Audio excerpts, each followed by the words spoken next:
What do this automatic packaging machine and this lock have in common? Let's take a look. Huge forces are required to open and close the lock gates. Force is required in two directions.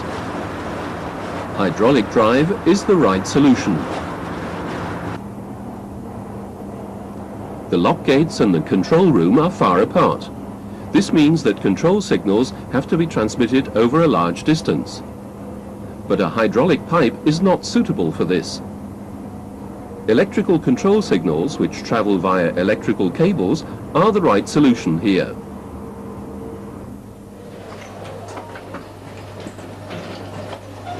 In the case of these complex automatic assembly machines, it is not distance that is the primary argument against pneumatic control of the valves.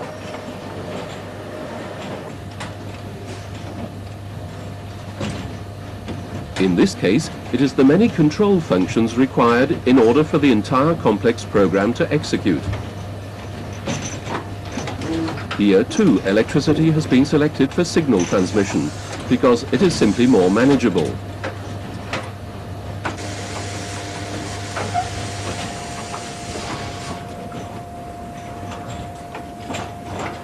And because electricity is a prerequisite for the use of electronic open and closed loop control systems. And it allows the system to be linked to the company's data processing system.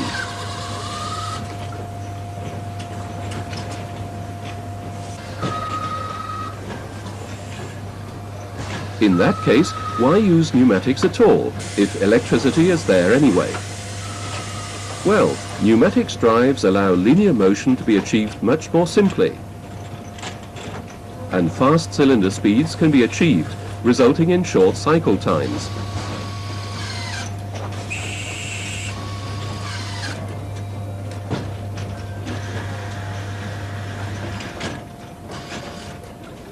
In these examples, the control energy is not the same as the work energy. That is why they are called electropneumatics and electrohydraulics. These are so-called hybrid systems.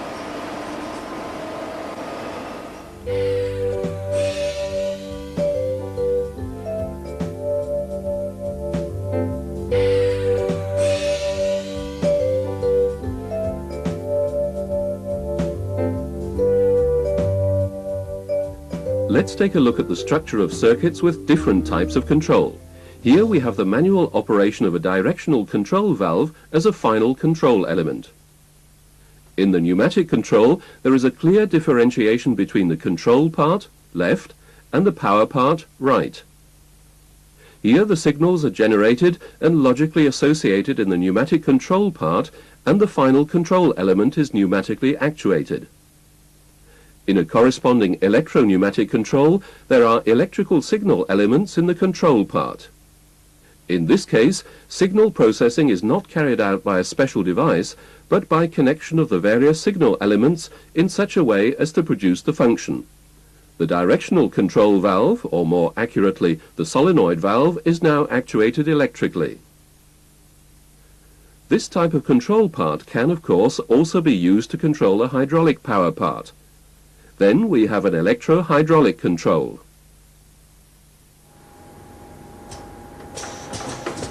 Now let's take a look at what happens in practice. The elements of the control part are of course distributed throughout the entire system. The signal elements, here the push buttons for operation, the sensors,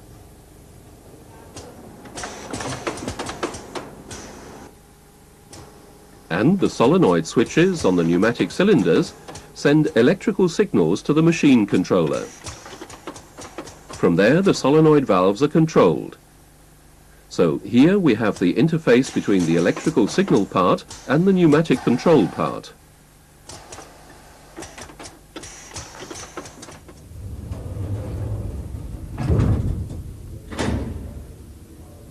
Also in the elevator, these two areas are clearly differentiated.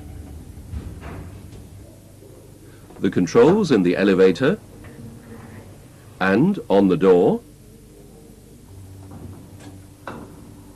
and the sensors in the shaft which report the position of the elevator together with the controller, form the electrical control part.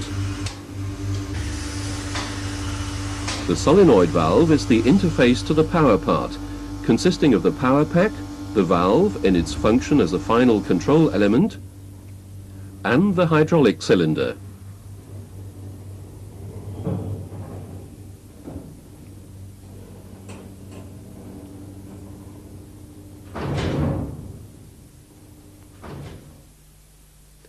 These systems also demonstrate why hybrid systems are used. For the large distances involved in the lock, electrical lines and electrical control energy are of course much more economical than a hydraulic control system.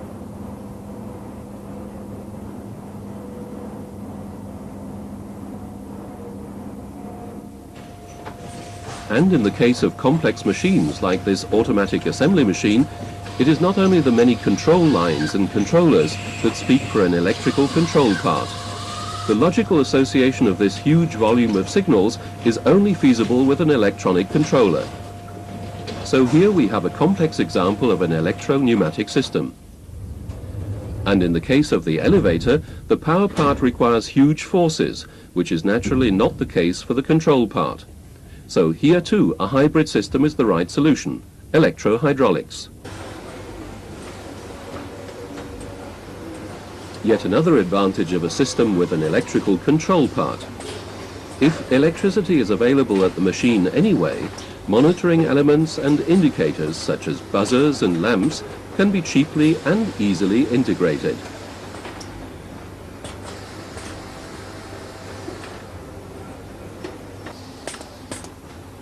And of course, the power part can be supplemented with electrical drives, such as an electric motor. In electrohydraulic systems, electricity is also found in the hydraulic power supply part. The hydraulic pump of this power pack is electrically driven.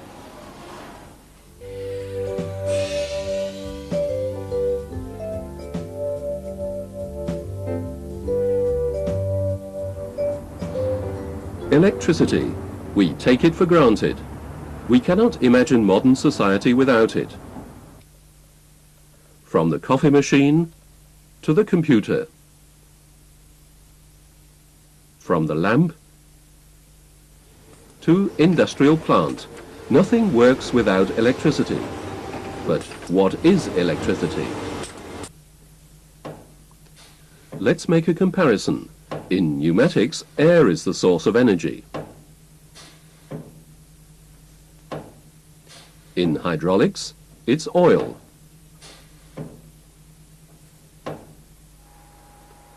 In electricity too, there's an energy source, but it's invisible.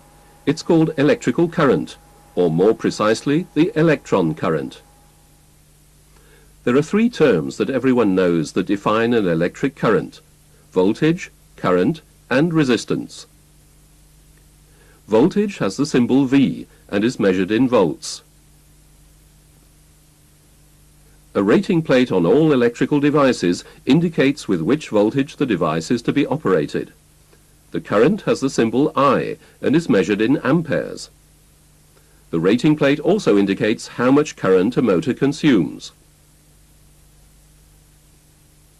And finally, the resistance has the symbol R and is measured in ohms.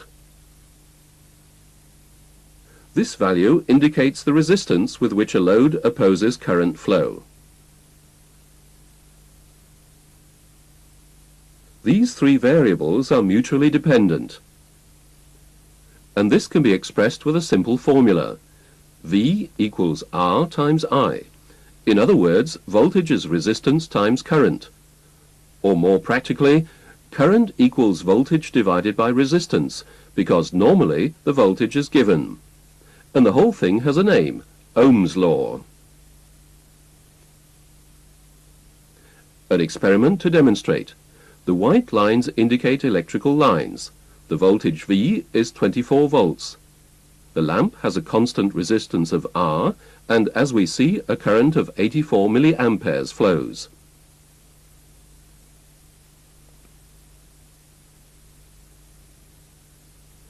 If we double the resistance by adding a second lamp, the voltage at the source is still 24 volts.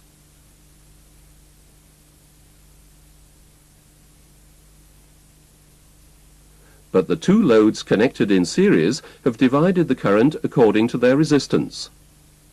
So we have 2 times 12 volts.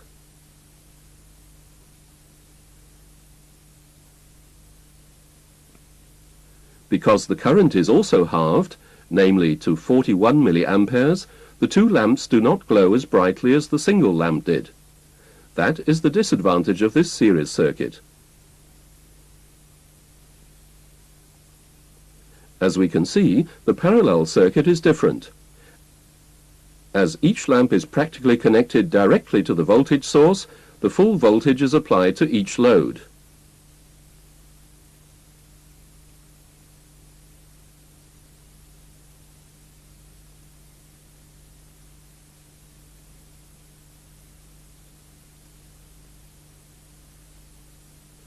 And the full current flows through each lamp.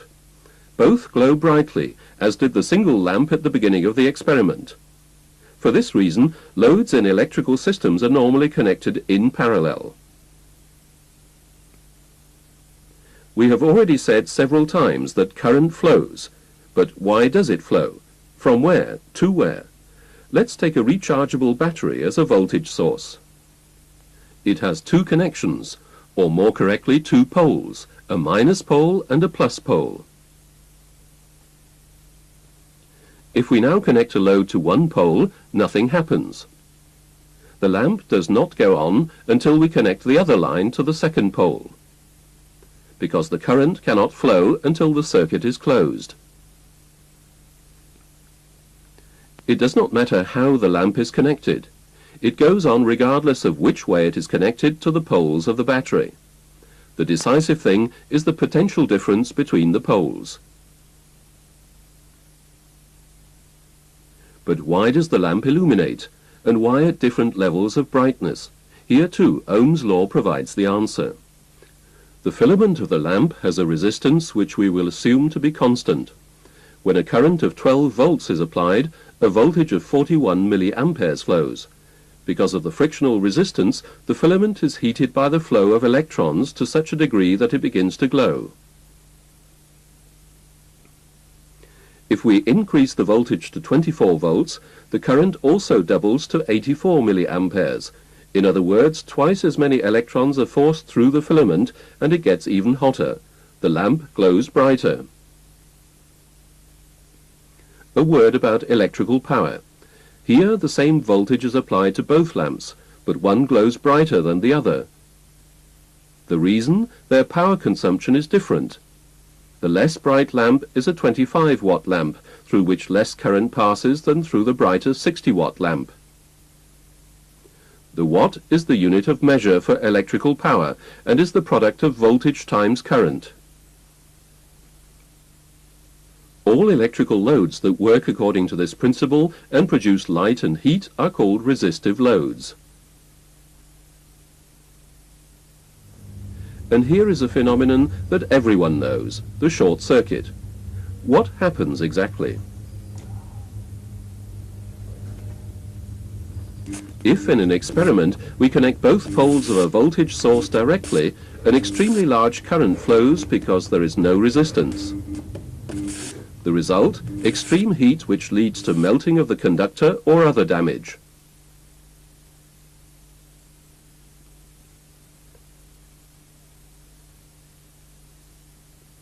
The solution? Fuses are integrated into electrical circuits.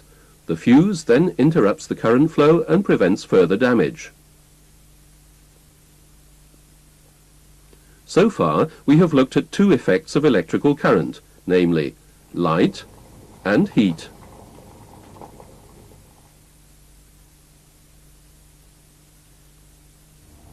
Another important effect is the magnetic effect.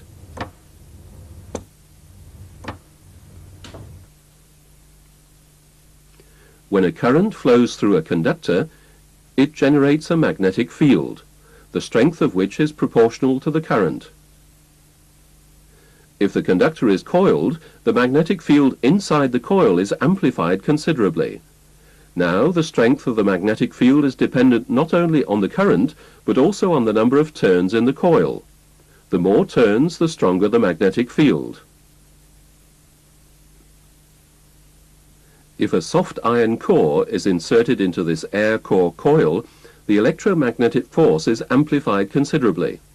This is the principle on which solenoids are based. Another phenomenon. If the soft iron core is movable, it is drawn into the middle of the coil when current is applied, thus producing a magnetic field. In this way, the core has the function of an armature.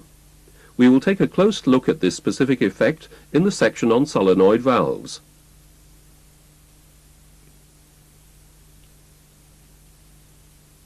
The magnetic effect of current is the form of electrical energy most often encountered in electropneumatics and electrohydraulics, in relays, contactors, and solenoid valves. In contrast to resistive loads, these are called inductive loads. The electric motor also belongs to this category. A few words on the danger of electrical current.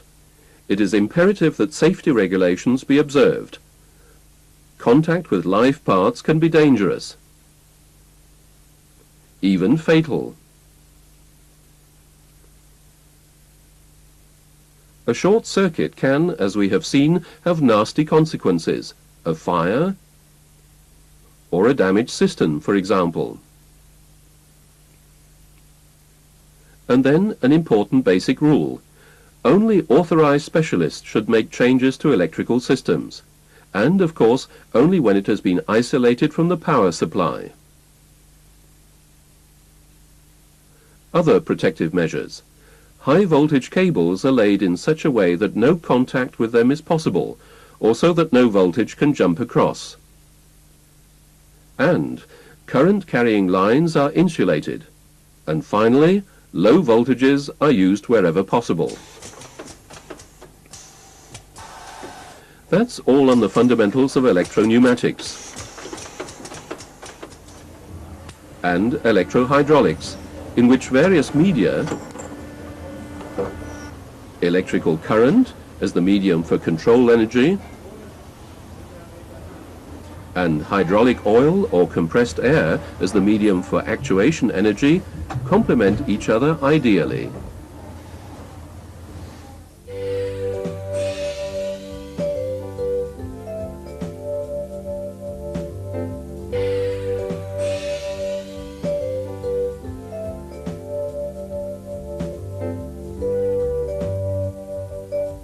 We are constantly receiving signals to which we react, and sending out signals to influence our environment. Signals in technical systems have the same function. They have some effect somewhere in the system. In electropneumatics and electrohydraulics, the medium for signals is electric current. The signals are generated by closing or opening an electrical circuit, either allowing or interrupting the flow of electric current. In other words, in the broadest sense, all elements for signal generation are electrical switches.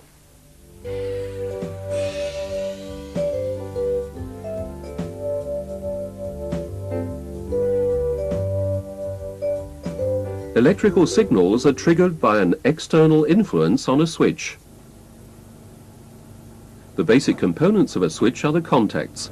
If the contacts are closed by operation of the switch, it is a normally open or make contact. This is the symbol used to represent it in circuit diagrams. If the contact opens when the switch is operated, it is a normally closed or break contact, which has this symbol. If operation results in one circuit being opened and the other closed, we have a changeover contact, which has this symbol.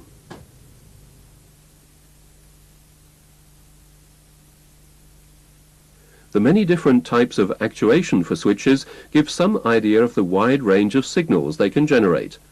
Let's look at a normally open contact as an example. First, manual actuation. The contact only stays closed as long as the button is pressed.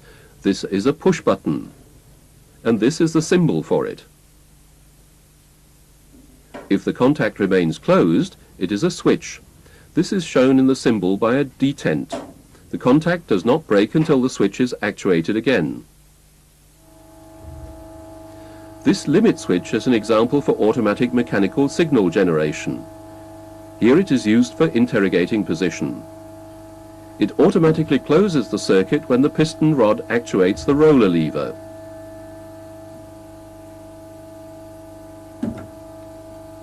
The small circle is the symbol for mechanical actuation by means of a roller lever.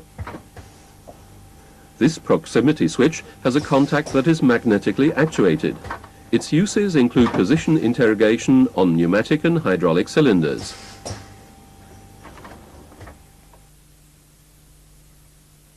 A permanent magnet on the piston attracts the movable contact tongue. The circuit is closed.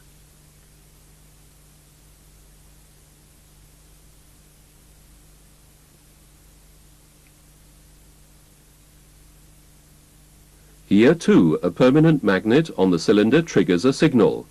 Its magnetic field influences the field of an inductive sensor. The electronic circuit detects this change and opens or closes the circuit.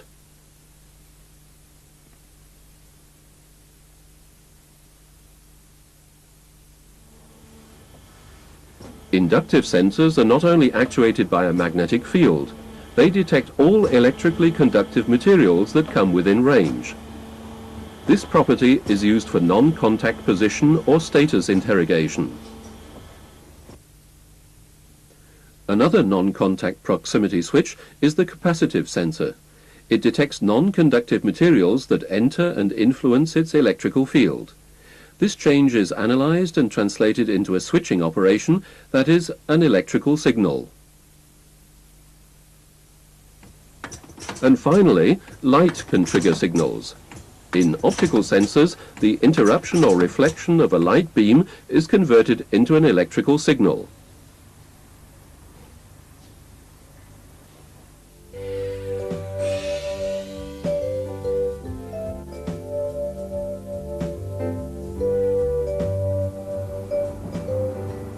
Switches that are actuated by pneumatic or hydraulic pressure are called PE transducers or HE transducers.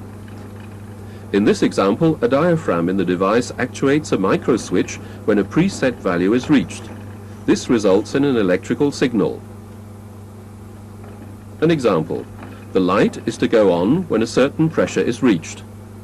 This is the symbol for a pressure switch in a pneumatic or hydraulic circuit diagram, and this is the electrical symbol.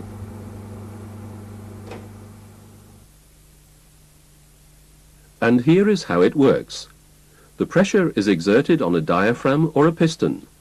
When an adjustable preset pressure is reached, a micro switch is actuated which closes the circuit, thus generating an electrical signal.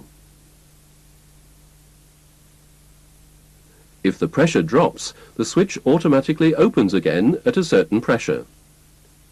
The difference between the switch on point and the switch off point is the hysteresis of the pressure switch. This varies according to the pressure range. The hysteresis is caused by the frictional resistance in the components of the switch.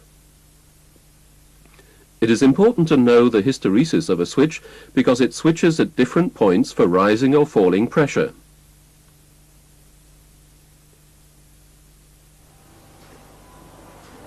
The differential pressure switch is a special type of pressure switch. One application is the monitoring of the contamination of an oil filter in a hydraulic pressure line. This is done by tapping into the lines upstream and downstream of the filter. The pressure differential is a measure for the contamination of the filter, independent of the effective pressure level. A differential pressure switch has two pressure chambers, separated by a metal diaphragm. If the pressure in the upstream chamber rises because of increasing contamination of the oil filter, An increasingly large pressure differential results between the two chambers. This causes the diaphragm to bend. This in turn pushes a pin into the field of an inductive sensor, and an electrical signal results. All signal elements we have looked at here have one thing in common, whether a manually actuated switch, a sensor, or a pressure switch. It is always an external influence that triggers the electrical signal at the signal element, causing the circuit to be opened or closed.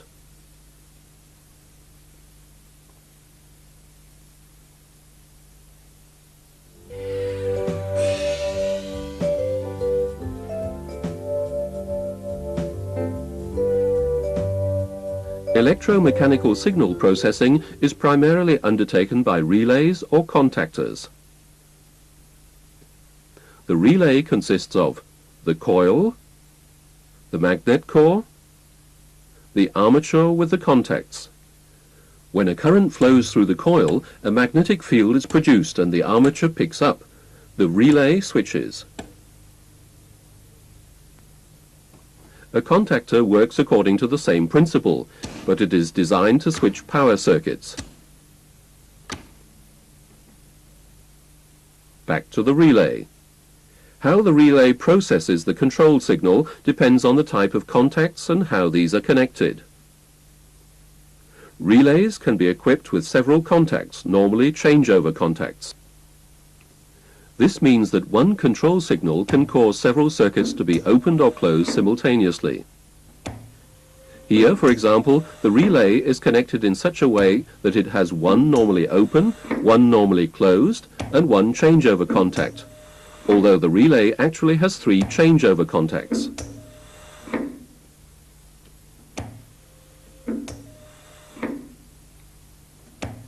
You can see that pressing the button results in 3 different simultaneous actions.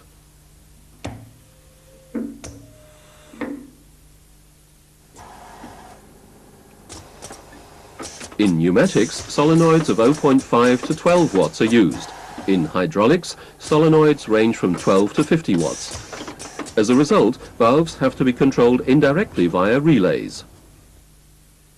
Special types of relays have other functions in addition to the circuit switching function, counter relays and time delay relays.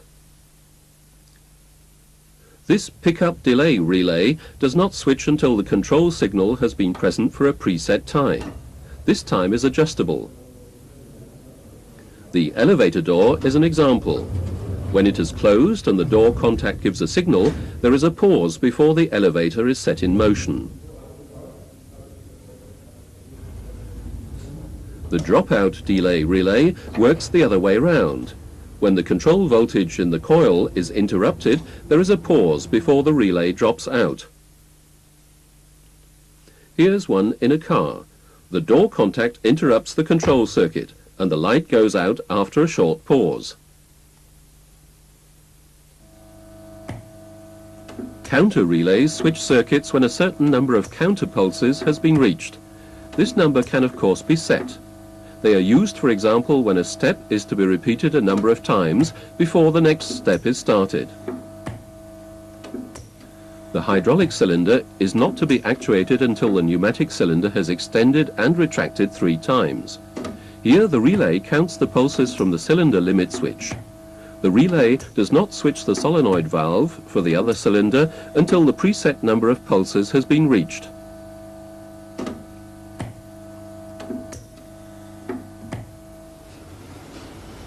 Electromagnetic signal processing by relays is part of the topic hardwired programming, which is covered in a separate section.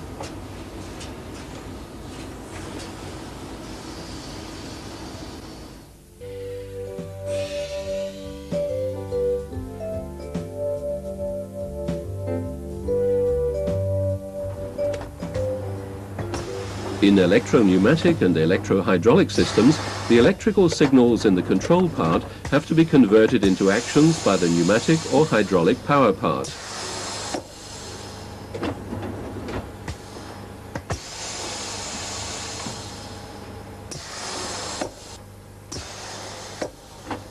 This is achieved with solenoid valves.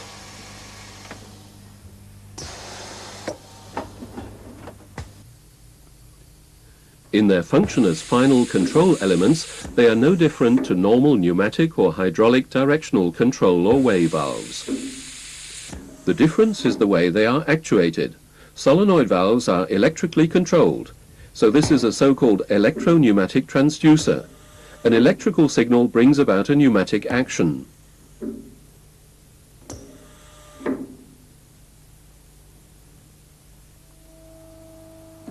The same in electrohydraulics. An electrical signal is converted into a hydraulic action.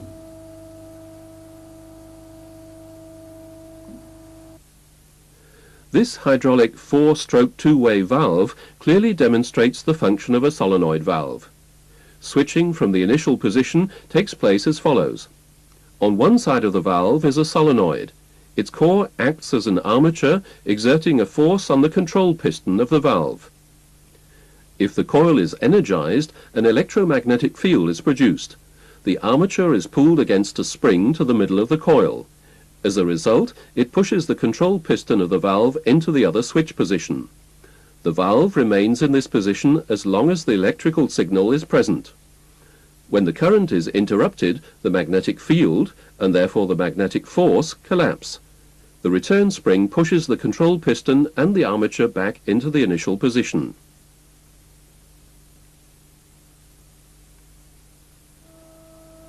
Here it is in practice. A push button, a solenoid valve, and a hydraulic cylinder. The signal is given. The cylinder extends. The LED indicates that current is flowing, that is, that a signal is present. Only now does the cylinder retract. These are the symbols. On the hydraulic side, the cylinder and the 4-stroke two-way solenoid valve. On the electrical side, the push button and the solenoid valve, but shown differently, namely as an electrical symbol.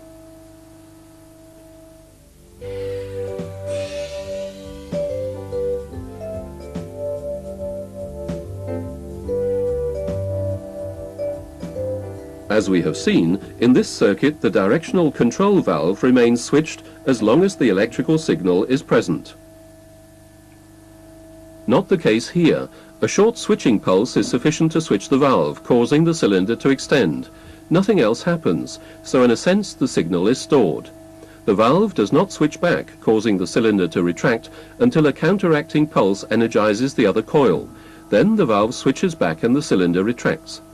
We can see that there is a second push button and that it is a different valve. The difference is that this 4-stroke two-way valve does not have a return spring. Instead, it has a second solenoid. The valve is switched back and forth by a pulse for each direction. That is why it is called a double solenoid valve. If two pulses are present at the same time, this valve stays in the position it is already in. The current position is dominant.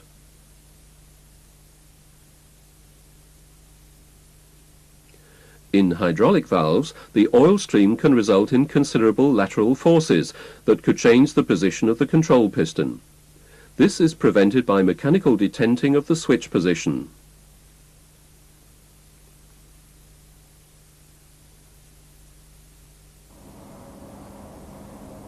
The lock makes the significance of signal storage clear. One short press on the push button, a short signal, is sufficient. The cylinder extends to its end position, although the signal is no longer present.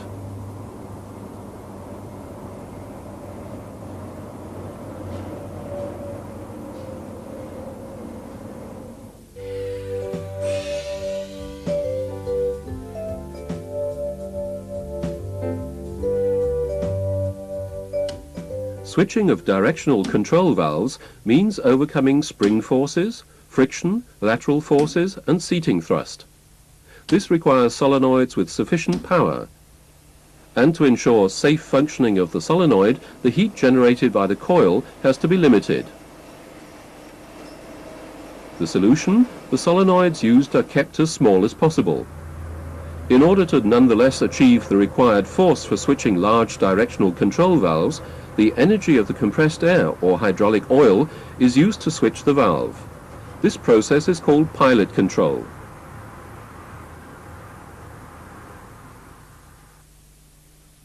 This pilot-actuated spring-return 5-stroke two-way valve demonstrates the principle clearly. A channel in the valve branches from the pressure line to a spring-loaded poppet. If the solenoid is energized, the poppet is raised and compressed air can act on the control piston of the valve, which switches against the pressure of the return spring. What is the sense in all this? It requires considerably less magnetic force to open the control channel for the compressed air than for the solenoid to switch the control piston directly against the force of the return spring.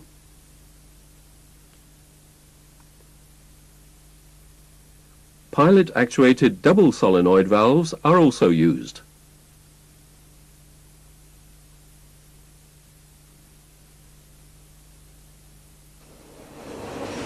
In electropneumatics, pilot control is used to allow solenoids with minimum possible power to be switched by an electronic controller.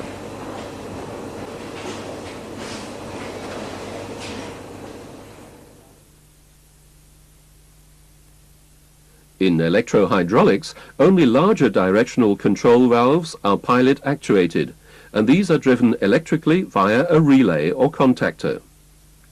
The reason? Smaller solenoids are cheaper, and the solenoid valve is cheaper overall.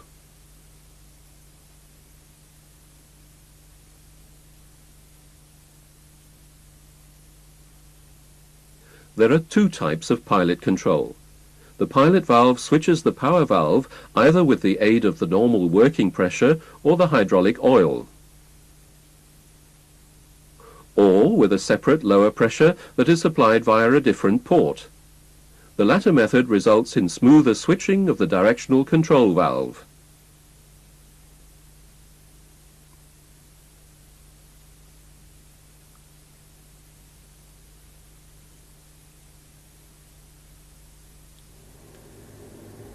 Solenoid valves are normally equipped with a manual override.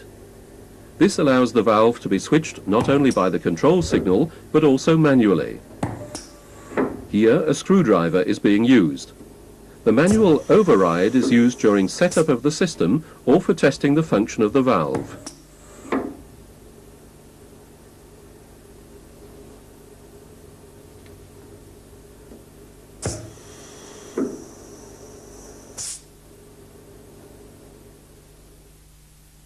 The symbol indicates how the valve is actuated. Take the 4-stroke two-way valve, for example. This is the symbol for a spring-return solenoid valve. This is a pilot-actuated solenoid valve. This shows manual override. And in the case of the double solenoid valve, the return spring is replaced by these symbols.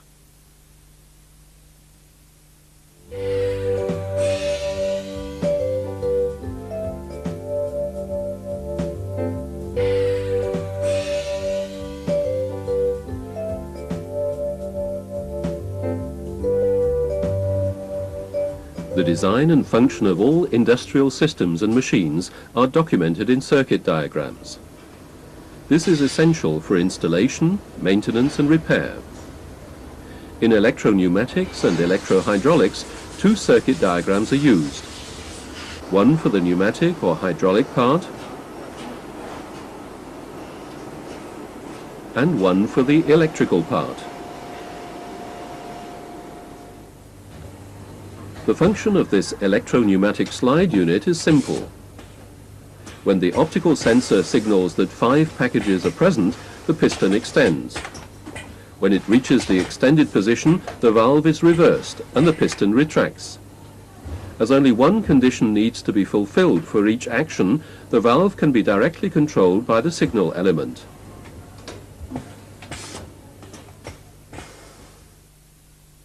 The circuit diagram of a comparable pneumatic power part shows the double acting cylinder and the 5-stroke two-way double solenoid valve. And this is the corresponding electrical circuit diagram.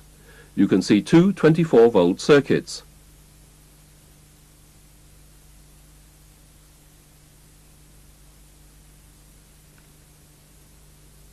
To simplify the diagram, the circuit diagram does not show the voltage source, in this case the power supply unit.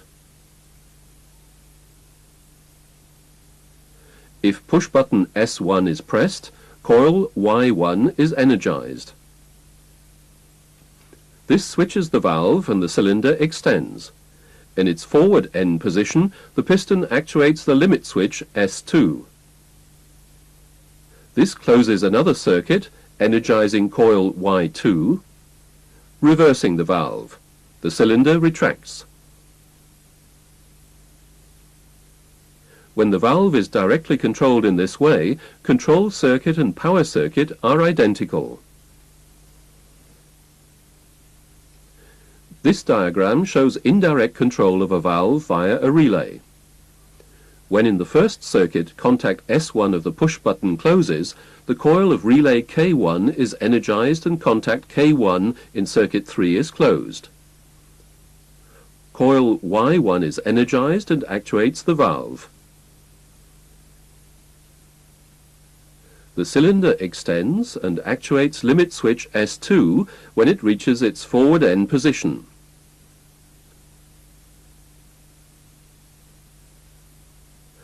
Coil Y2 is energized and reverses the valve. The cylinder retracts.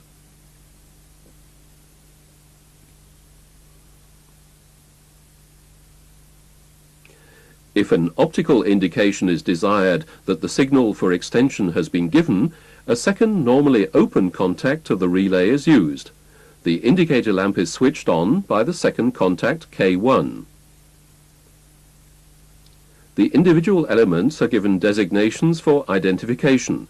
This creates a link between the electrical circuit diagram and the pneumatic or hydraulic circuit diagram. By the way, the positions of centers are indicated by a line. As you can see, the circuit diagram is divided into two parts. The left part shows the circuits for signal input, and the circuits on the right show the signal output and the effect. Using this principle, the function and sequence of even the most complex systems can be documented clearly and unambiguously. This is a hydraulic device that operates according to this principle. The larger dimensions involved mean larger solenoid valves and switching of larger currents. This requires indirect control of the valves via relays.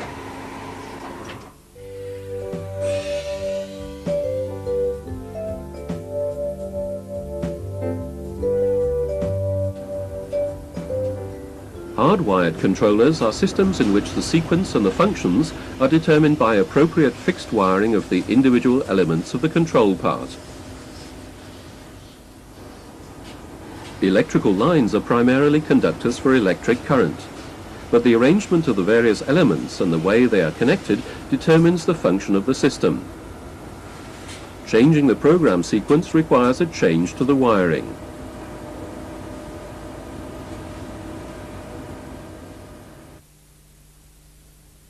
The pin assignment of a relay determines the logical function. In the case of a normally open contact, input signal at the coil leads to output signal at the contact. That is logical function identity. In the case of a normally closed contact, input signal at the coil leads to no output signal at the contact. That is negation, or a logical knot.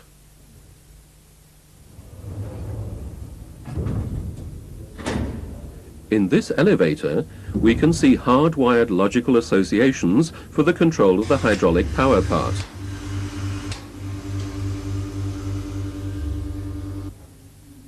The elevator only travels when the push button has been pressed and the elevator door has closed. This is a logical AND.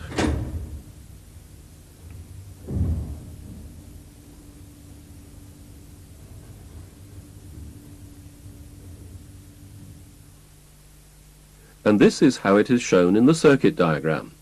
If the two switch elements with their normally open contacts are connected in series, current can only flow when both contacts are closed. This is an AND function.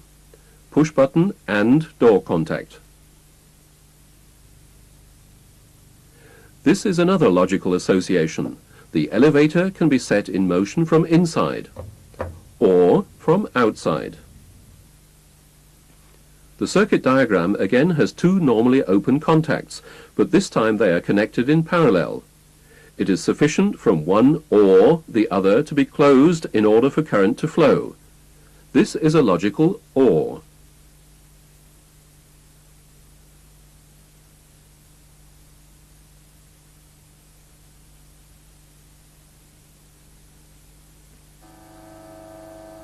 Electrical signal latching is needed when spring return valves are used, because in this case the signal must remain present as long as the valve is to remain in the switched position. In addition, the position can be indicated by a signal lamp.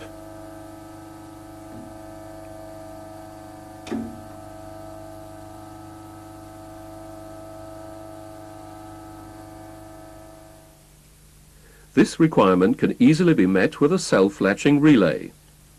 When push-button S1 is pressed, relay K1 picks up and the two contacts K1 close. One keeps the relay coil energized and the other switches current to the solenoid valve.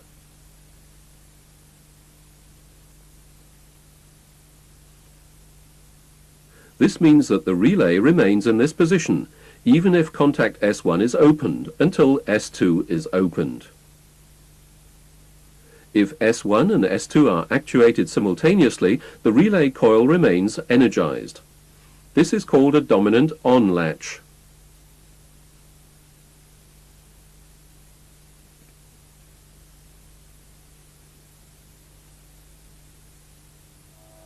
An example. In this circuit, the on signal remains effective even if the off signal is given at the same time. This means that the machine step is automatically completed once started. This is another latch circuit. But in this case, the off push button S2 is not connected in parallel as before, but in series to push button S1.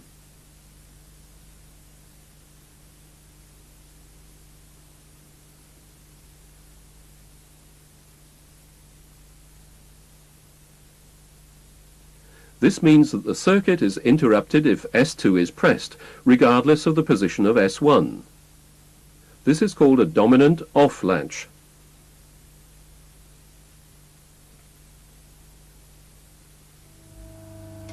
Here the cylinder retracts immediately if the off signal is given, even if the on signal is still present. Machines may require this kind of latch for safety reasons.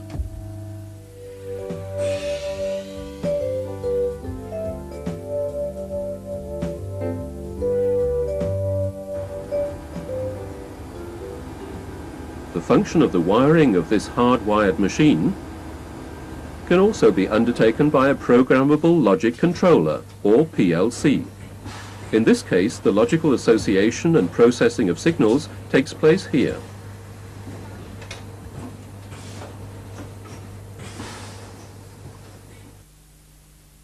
The functions in the marked area of the hard-wired circuit are now undertaken by the PLC. A PLC consists essentially of three parts: the signal input part, the central control unit, and the signal output part. The central control unit consists of a processor and program memory. Here an example. At the end of a conveyor belt, a proximity switch detects whether a valve is present or not for the next step of the process. If a valve is present, a signal is given to a terminal. This signal is passed via the terminal to the input module. The input module converts this signal so that it can be processed by the central control unit, a small but powerful computer.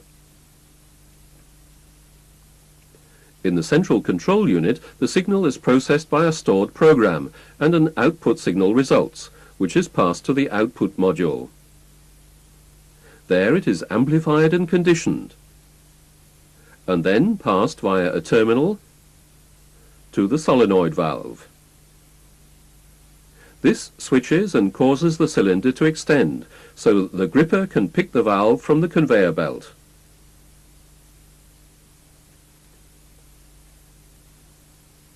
The program for the PLC is normally written on a PC with the aid of special software and then loaded into the controller. The PLC is the ideal controller for electropneumatic and electrohydraulic systems. It combines high reliability and small space requirement with simple operation and exceptional versatility.